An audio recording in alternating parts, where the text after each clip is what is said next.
Doncs escolteu, moltíssimes gràcies per ser avui aquí. És un plaer i un luxe, la veritat, poder compartir aquests espais amb totes vosaltres. I jo he preparat algunes pinzellades per ser molt provocadora, perquè la idea justament és aprofitar que els que estem aquí, les que estem aquí, tenim totes molt a dir, molt a aportar sobre el sentit final dels museus i de la cultura en un context d'injustícia social com el que estem visquent, i per tant la idea és que això us generi més preguntes que respostes. Ara fa 75 anys de la Declaració de Drets Humans. Estem justament celebrant un aniversari d'una declaració, d'una agenda que és molt recent, 75 anys és molt poc, i penso que cal posar en valor en primer lloc que portem molts segles en què la convivència s'ha regit per la violència de manera explícita i que només fa 75 anys que després de quasi aniquilar-nos amb 2 guerres mundials ens vam asseure als països del món i vam començar a plantejar-nos que potser hi havia unes pautes de convivència mínimes que calia respectar. Dic això perquè em sembla que és interessant veure quin era el context d'ara fa 75 anys i veure el context d'ara. No tenim guerres mundials, però tenim guerres al món. Malauradament, a Palestina, a Ucrània, per dir les més mediàtiques, però moltes altres. I en general tenim una guerra de la humanitat contra la vida. És un dels temes que penso que l'Anna ha sabut posar molt bé en la qüestió de tros de dona, com estem atacant la vida en totes les seves formes amb els models de creixement que ens hem donat i amb els models de convivència que hem establert. I en aquest sentit, la situació de fa 75 anys i la situació d'avui coincideix en un aspecte fonamental, i és que fa por tot plegat. Fa por el que ens rebem contínuament a través dels mitjans de comunicació, fa por el context que ens està tocant viure, fa por en el sentit de la por com a cosa bona, és a dir, com a la por com a element d'atenció davant de tot el que estem visquent. Quan Edgar Morin, que és un dels grans pares de la UNESCO i de l'educació, diu als seus 100 anys que ens està tocant viure moments d'incertesa total, a mi m'agafa por, perquè Edgar Morin era un dels grans defensors de l'esperança, de la convicció en aquesta Declaració de Drets Humans, en l'educació, en els organismes internacionals. I que ell, als seus 100 anys, digui que el futur és molt fosc, fa por. Fa por també veure els informes d'Amnistia Internacional amb les dades flagrants de violències explícites en tots els àmbits dels drets humans, en les violències contra les dones, en les violències contra els col·lectius més vulnerables, en les violències contra la terra i contra la natura. I fa por aquesta nova por que sorgeix i que ho resumeix una mica tot, que es defineix amb el terme de solestàlgia, però que és aquesta por de sentir-nos amenaçats perquè la manera com estem visquent s'està acabant, o sembla que s'estigui acabant. Vaig estar fa poc a Madrid amb la Yayo Herrero, que sempre és com una inspiració, i ella tornava a recordar que és molt curiós que Elon Musk en aquests moments estigui en les seves conferències promoguent una utopia que és anar a viure a Mart, només 1 milió de persones, i fer-ho en coves sota terra, perquè no podrem viure a l'aire lliure, on plantarem les nostres pròpies plantes, reciclarem, no generarem cap residu y viurem feliços. Y la Yayo sempre acaba dient, y esto no podemos hacerlo aquí, mientras podamos ver el mar y respirar, aire lliure. Malauradament, les notícies de la COP no són gens esperançadores i la sensació general és que la por és aquest mecanisme que no ens hauria d'aturar, sinó que ens hauria de permetre reaccionar. Sobretot quan estem parlant de cultura i d'educació, perquè no hi ha cultura, no hi ha educació si no hi ha confiança en els altres.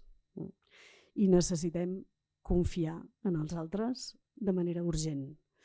M'agrada molt aquesta imatge perquè és un d'aquests exercicis típics de treball amb col·lectius, no? D'aquesta possibilitat de confiar en els altres, de llançar-te i esperar que els altres et recullin, no? Que és com molt simbòlica. Confiar també en què podrem resoldre els temes complexos que tenim a sobre.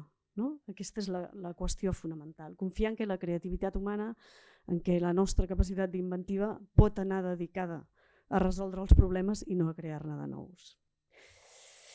I necessitem per això que els museus estiguem compromesos, que estiguem compromesos amb aquestes lluites. No podem seguir essent projectes aïllats d'aquestes injustícies i no podem seguir sent projectes culturals que visquin d'esquenes a aquesta realitat global de la por. El Pla de Museus 2030 de Catalunya ja anunciava que els museus a Catalunya o eren socials o no tenien sentit i que per tant havien de... havien de tenir aquesta relació estreta i privilegiada, no? amb el món de l'educació, amb el món de l'oci i que afavorís la cohesió social i el desenvolupament cultural. I justament ara fa també molt poc s'ha traduït al català aquest altre estudi d'aquesta consultoria sobre museus i patrimoni que parla també de museus i drets humans i que situa la qüestió de drets humans com a eix fonamental d'aquest concepte de museus socials. Què vol dir museus socials? Doncs vol dir el que estava dient ara el Jordi, vol dir que de veritat fem un procés de reflexió i siguem capaços i capaces de plantejar el museu com a projecte compartit amb la comunitat i el territori. Res més simple i res més complicat. Complicat perquè, com deia molt bé el Jordi, el primer que tenim són tempos diferents, llenguatges diferents, ritmes diferents, objectius diferents, i per això jo vull agrair molt especialment l'interès de Fundació Mussol i de Fundació Treball Solidari per apropar-se al món dels museus i per començar a establir aquest diàleg. Perquè si parlem de museus socials, el primer que cal fer és començar a treballar juntes, les expertes en temes socials i les expertes, no m'agrada la paraula expertes, però les treballadores dels museus i de la cultura. No? I això que pot semblar tan obvi no ho és. I requereix de temps, de paciència, d'escoltar-nos molt, d'entendre les lògiques d'uns i altres i d'anar assajant fórmules de treball conjunta. No? I per això el meu agraïment de veritat al projecte i a l'apropament que heu fet al món de la cultura. El museu fa ja uns anys que està generant una reflexió sobre el seu sentit en el món d'avui, especialment en el món rural, i que es planteja com a missió i com a visió ser sobretot un espai de participació cultural, un centre cultural en el que estiguin obertes les portes a pensar juntes a partir del que nosaltres podem aportar com a museu, que és un coneixement, una memòria, uns sabers que són els que preservem. Això ens porta a la idea dels drets humans, però sobretot, en el nostre cas, dins d'aquests drets humans, el que és més significatiu i el que més necessitem treballar, tot i que els drets humans estan absolutament interconnectats i només es poden entendre de manera interconnectada, però el nostre focus necessàriament ha d'estar molt en els drets culturals, perquè el dret a participar a la vida cultural està reconegut en la Carta de Drets Humans, en el PIDESC, que és el pacte que aterra aquests drets humans, però està poc desenvolupat jurídicament i és responsabilitat dels museus treballar des de l'enfoc de drets humans, això ens ha quedat clar, i treballar des de l'enfoc específic dels drets culturals, perquè si no ho fem nosaltres com a actors culturals serà molt difícil que altres actors ho facin. Insisteixo, això no vol dir que només pensem des de la perspectiva de l'article 15, ni molt menys, perquè tots els drets humans estan connectats i són el mateix, la garantia de dignitat humana. Però per això mateix no hi pot haver-hi dignitat humana si no hi ha participació a la vida cultural. I això ens ho hem de posar aquí. Per què la cultura és tan important? Perquè la cultura és aquesta experiència estètica i m'agradaria resumir-ho molt així. Experiència estètica, intel·lectual, del que suposa conèixer i entendre el món. Què és això el que els museus oferim? La possibilitat de connectar amb un coneixement, de connectar amb una proposta estètica, artística i cultural. I per tant de fer aquest clic que et porta a créixer personalment, que bàsicament és el que entenem com a educació. Aprenentatge significatiu, educació, canvi en la teva manera de ser, creixement personal, digueu-ne com vulgueu, però en el fons és això el que ens mou a la vida. I entre altres coses perquè aquesta participació en la nostra vessant estètica i en la nostra vessant cultural com a espècie humana és el que ens ajudarà a acceptar que la diferència és positiva. Perquè si no hi ha diferència no sortim de la nostra zona de confort i no aprenem. I això ja hi ha hagut experiments de pensament únic que es diuen feixismes que han assajat el fet de que la diferència quedés anul·lada i s'ha demostrat que quan anules la diferència anules la possibilitat d'imaginar, de crear i d'inventar altres mons. I per tant la cultura és aquest espai que és alhora el que ens facilita el creixement personal i el que ens permet entendre'ns amb els altres des d'unes normes i unes pautes de joc que no passen per la violència i el conflicte, sinó per allò que ens uneix com a éssers humans. M'agrada portar aquí a la Jackie perquè això que és molt bonic de dir és molt difícil de fer i malauradament hi ha moltes comunitats, i crec que el Javier després ens ho explicarà molt bé, i ho vam estar discutint també amb el Jordi en aquest espai que vam fer, moltes comunitats que ens agradaria escoltar i sumar als processos culturals, però que costa. La Jackie és la persona que està fent els serveis de neteja al museu, però per nosaltres és molt més que la persona que està fent el servei de neteja i volem. De fet, això és el resultat d'un pla educatiu d'entorn amb l'Ajuntament de l'Espluga que està des de ja fa molts anys intentant que justament aquests col·lectius s'apropin a les propostes culturals del municipi i que intervinguin en tot el que estem fent. Aquest també va ser un altre projecte en aquesta línia, amb menors no acompanyats, que vam acollir al museu, que els vam tenir durant 15 dies amb nosaltres, que vam intentar escoltar-los i entendre'ns malgrat no parlar la mateixa llengua, que gràcies a les arts vam poder arribar a establir vincles de confiança i que va ser un projecte meravellós, però que la conclusió a la que també arribàvem és que difícil que és fer això des dels museus. No estem preparats professionalment, no tenim els recursos, tenim moltes altres tasques. Com fem perquè això cada vegada sigui més possible? Com fem perquè realment aquesta participació cultural impliqui a tothom? Sigui quina sigui la seva edat, procedència, gènere, situació econòmica o situació d'edat, com esteu fent ara amb la gent gran. Per nosaltres la resposta és molt senzilla. Educació, educació, educació i és com obsessiu. Entenent educació com a educació sempre al llarg de la vida, en podeu dir mediació, en podeu dir formació, en podeu dir com vulgueu. Però per mi la paraula clau és educació i m'agrada molt a més la referència que fa Joan Manuel del Pozo a l'arrel llatina d'educació que sempre havíem vinculat a educere, que vol dir treure de dins, que és un concepte d'educació una mica pervers, si ho penseu. I ell diu, no, en realitat educació ve d'educatio, i educatio té més a veure amb la cura i amb l'alimentació, amb la criança. I és aquest el concepte d'educació que penso que necessitem recuperar. Sobretot en un context, i per això la cita de Damasio, en què hi ha una altra amenaça sumada a totes aquelles que es diu intel·ligència artificial, que està aquí per a quedar-se, i que està amenaçant la pròpia noció d'intel·ligència o la pròpia noció de cultura. I per això m'agrada la reflexió que fa Antonio Damasio dient al final el que necessitem més que intel·ligència és consciència. I l'educació el que ha d'educar és aquesta consciència de que som éssers individuals en un entorn global i que per tant, com diu la Marina Garcés, malgrat que ens agradi molt estar sols, estem condemnats a viure en comunitat, perquè si no, no podem sobreviure. I aquesta consciència és el que necessitem educar. Una consciència que es basa en l'assombro, com també diuen expertes en educació ara, no? En la sorpresa, en la capacitat de meravellar-nos, com aquesta nena de la foto que m'encanta, que es basa en la capacitat de raonament crític i de coneixement científic quan pesa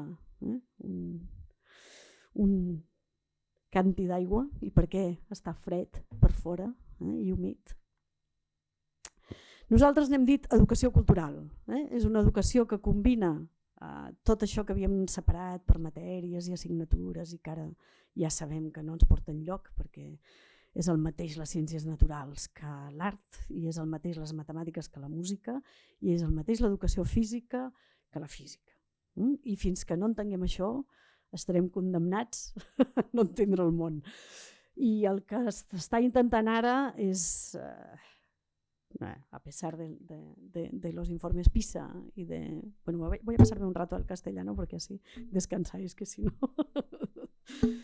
A pesar de los informes PISA negativos y de las críticas de la ultraderecha a los avances que la educación ha hecho para trabajar por competencias, ¿no? que va a ser una lucha en los próximos años interesante, desde aquí siempre defenderemos esta idea de la educación cultural, entendida como una educación que suma las artes, las ciencias, las letras, las humanidades y que vincula esta educación con la toma de conciencia sobre las injusticias sociales y en definitiva con la ética y con la estética, ¿no? Una educación que tiene como objetivo, como dice la Declaración de Derechos Humanos, el pleno desarrollo de la personalidad humana y los derechos humanos como principio, acompañados de las libertades fundamentales, ¿no? En definitiva, un poco la idea es que esta educación cultural es la que permitirá crear una nueva forma de entender nuestras maneras de vivir y de cambiar nuestro relato, ¿no? Un poco esta es la idea. Cuando hablamos de educación artística y cultural aquí, en realidad hablamos de todo lo que hace el museo. Entendemos el museo como un proyecto educativo. Y todo lo que hace el museo está enfocado a educar culturalmente para la sostenibilidad, que es lo mismo que decir a educar para la supervivencia y para los cuidados de nuestras formas de vida. Y eso se traduce en qué? Pues en que cualquiera de los temas que tratamos está tratado desde esta memoria y desde este conocimiento que aporta el mundo rural, desde esta mirada específica, pero mirando hacia lo global, ¿no? Y esto nos ha permitido trabajar, por ejemplo, con planes educativos de entorno, que yo creo que es una de las figuras que ayer también la consejera de Educación reivindicaba como una de las más útiles, ¿no? Que es la figura que aglutina a las entidades culturales y educativas del territorio con la administración municipal para trabajar temas que preocupan a todos, ¿no? Creo que este es el papel de los museos, ¿no? Detonar temas de reflexión, como hicimos en el caso de los menores no acompañados, de las migraciones, a partir de una exposición de arte sobre los caminos solo de ida. Y aquí está Roser, que es la que trabaja los temas de planes educativos de entorno en el museo y que sabe muy bien el trabajo que esto requiere, pero también, ¿no? Lo gratificante que es cuando esto funciona y cuando se generan cambios, ¿no? en las entidades, en el territorio. En estos momentos estamos con un plan educativo de entorno justamente alrededor del tema de mujeres y de violencias a partir de la exposición Tros de Dona. Y nos gusta trabajar desde esta perspectiva y nos gusta vincular cualquier tema de los que el museo digamos, puede detonar con estas realidades y con la perspectiva de derechos humanos y de sostenibilidad. Al final el museo está hablando de vida, con lo cual podemos hablar de cualquier tema, porque la vida desde un entorno rural contiene todas estas cuestiones. Pero nos gusta hablar específicamente también de la idea de sostenibilidad porque la gracia o la perspectiva rural, cuando habla de vida, habla no solo de la vida de las personas, sino también de la vida de la tierra. Y esto creo que es la gran aportación que el mundo rural puede hacer a la reflexión sobre la sostenibilidad, ¿no? Entender que Como dice Lynn Margulis, en el fondo la vida es esta unión simbiótica y cooperativa que permite triunfar a los que se asocian, no a los que compiten.